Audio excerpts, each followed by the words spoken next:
Take two!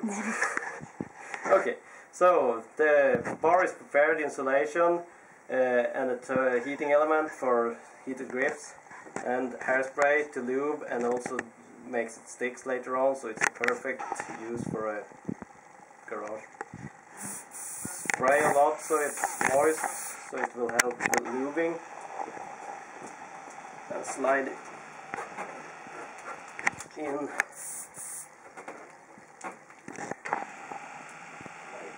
Get it all the way in as fast as you can, because it will get sticky later on.